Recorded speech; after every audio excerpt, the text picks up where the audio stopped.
নেই কোনো সিনেমা, কিভাবে এক বছরে 195 কোটি টাকা আয় করলেন কপিল শর্মা?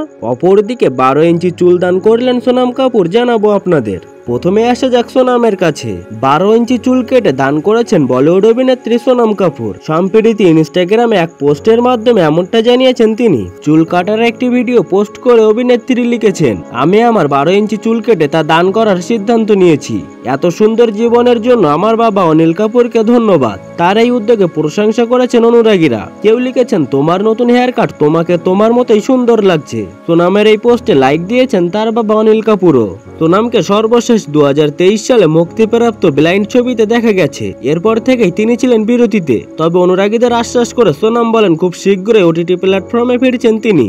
অপরদিকে দ্য কপিল শর্মা শো দিয়ে ভারতীয় টেলিভিশনে কমেডির চেহারা বদলে দেন কপিল। একদা 500 টাকা পারিশ্রমিক পাওয়া ব্যক্তি একটি শো দিয়ে রোজগার করে নিয়েছেন 195 কোটি টাকা।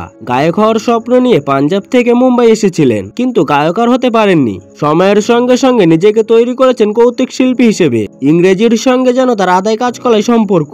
ইংরেজিতে অদক্ষ বলে সেই অক্ষমতাকেই দিব্যি খোরাক বানিয়ে নিয়েছেন Kapil Sharma. Comedy Knights with Kapil এবং দ্য কপিল শর্মা শো দিয়ে ভারতীয় টেলিভিশনে কমেডির চেহারা মুহূর্তেই বদলে দেন কপিল। 500 টাকা পারিশ্রমিক পাওয়া ব্যক্তি 100 দিয়ে রোজগার করে নিয়েছেন 195 কোটি টাকা। জনপ্রিয়তায় উপার্জনের নিরিখে বলিউডের তারকাদের টক্কর দিতে পারেন কপিল শর্মা। পাঞ্জাবের মধ্যবিত্ত পরিবারের ছেলে থেকে বর্তমানে টেলিভিশনের 1 নম্বর সঞ্চালক কপিল। মাত্র কয়েক বছরের মধ্যে বিপুল সম্পত্তির অধিকারী হয়েছেন কপিল। এই ইন্ডাস্ট্রিতে 1 দশকের বেশি সময় কাটিয়ে দিয়েছেন তিনি। টিভির পর্দা ছেড়ে এখন তার শো দেখা যায় ওটিটিতে। দ্য কপিল শর্মা শো ইতিমধ্যেই 3 নম্বর সিজনে পা দিয়েছে।